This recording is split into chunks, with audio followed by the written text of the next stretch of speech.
Hello everyone. आप सभी का स्वागत है आपके अपने यूट्यूब चैनल सीखो इंग्लिश 007 में।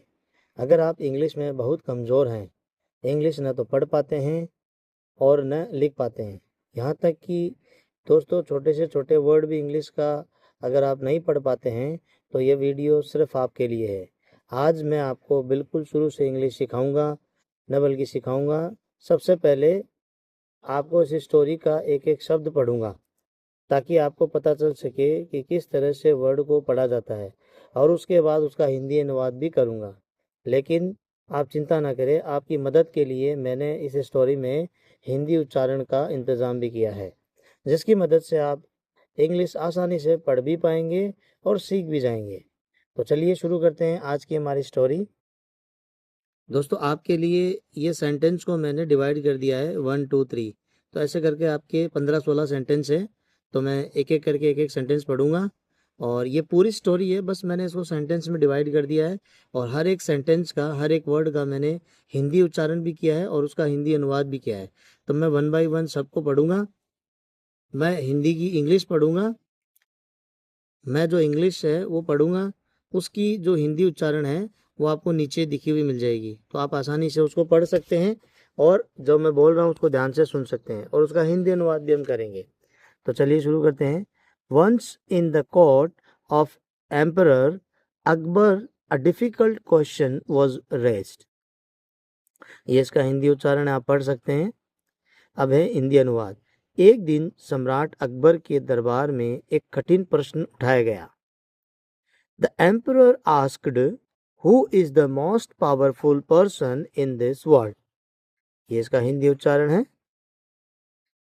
अब है अनुवाद। सम्राट ने पूछा, इस दुनिया में सबसे शक्तिशाली व्यक्ति कौन है? नेक्स्ट है, All the courtiers started giving different answers. सभी दरबारी अलग अलग उत्तर देने लगे। Some said it is the king, while others said it is God. ये इसका हिंदी उच्चारण है। अब हिंदी अनुवाद देखते हैं। तो जैसा कि हमने देखा, सबने अलग अलग आंसर दिए। तो इसका हिंदी अनुवाद है, कुछ ने कहा राजा सबसे शक्तिशाली है, जबकि कुछ ने कहा भगवान। फिर नेक्स्ट क्वेश्चन, नेक्स्ट सेंटेंस है, अगला sentence, Akbar was not satisfied with their answers. Hindi अनुवाद इसका, अकबर उनके उत्तरों से संतुष्ट नहीं हुए। नेक्स्ट है, then he turn to Birbal and asked for his opinion. फिर उन्होंने बीरबल की ओर मुड़कर उनकी राय पूछी, क्योंकि बीरबल जो था वो बहुत बुद्धिमानी माना गया था और वो अकबर के दरबार का 9 रत्नों में से एक रत्न था। तो बीरबल को जब पूछा गया तो बीरबल ने क्या जवाब दिया? Birbal smile and said, your majesty, I will answer this tomorrow. तो बीरबल ने क्या कहा सम्राट से?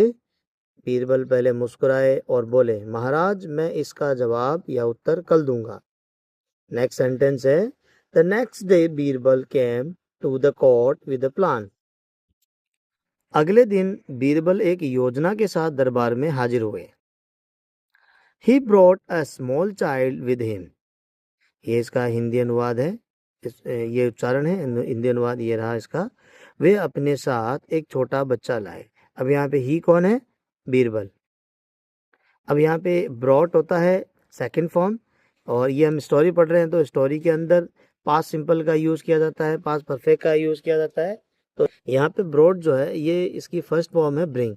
क्योंकि आपको पता है कि कहानियाँ पास्ट में लिखी जाती है तो पास्ट के लिए इसकी सेकंड फॉर्म यूज होती है। तो ब्रिंग की सेकंड फॉर्म ब्रॉट यानी लाना, और इसका मतलब लाया।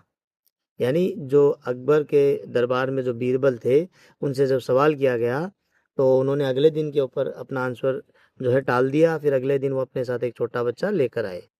The child started crying loudly in the court. ये इसका हिंदी उच्चारण है, बच्चा दरबार में जोर जोर से रोने लगा। क्राइंग यानी रोना, स्टार्टेड शुरू कर दिया, कोर्ट यानी जो दरबार था। एवरीवन ट्राइड टू काम the child but he did not stop.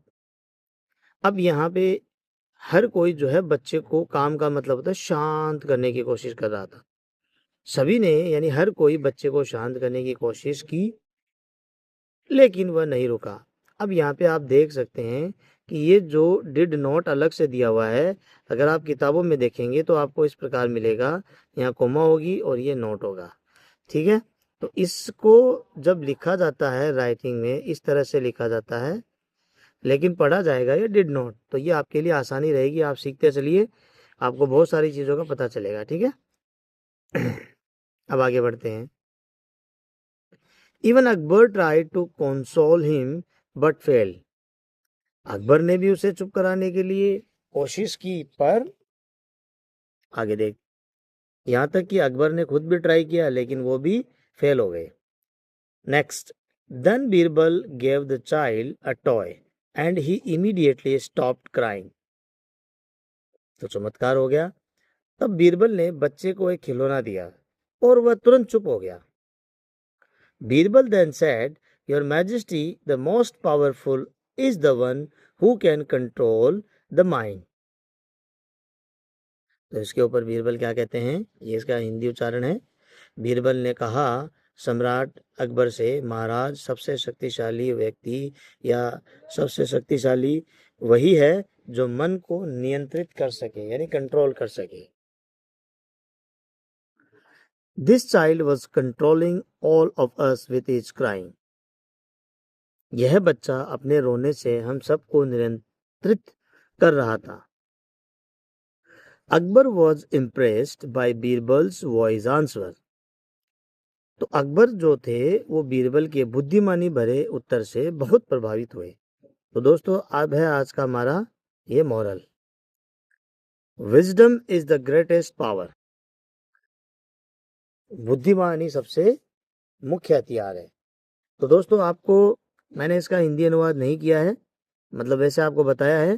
तो आपको ये करना है कि इस मॉरल का जो भी यहाँ पे मीनिंग दी हुई है, उन मीनिंग का आपको उत्तर कमेंट्स में देना है, और इस मॉरल का क्या हिंदी अनुवाद हो सकता है वो आप मुझे कमेंट करके बताइए। उम्मीद करता हूँ आपको हमारी यह स्टोरी पसंद आई हो। अगर पसंद आई हो तो वीडियो को लाइक करिएगा और चैनल को सब्सक्राइब भी कर दीजिएगा, क्योंकि यह नया यूट्यूब चैनल है दोस्तों, आपके सपोर्ट की हमें बहुत आवश्यकता है। तो चलिए मिलते हैं फिर से एक नए वीडियो में, एक नई कहानी के साथ, एक नए मोटिवेशन के साथ, अंग्रेजी की कुछ नई टीचिंग के साथ। मिलते हैं फिर से नई वीडियो में। Thank you so much for watching this video. Keep watching and keep learning.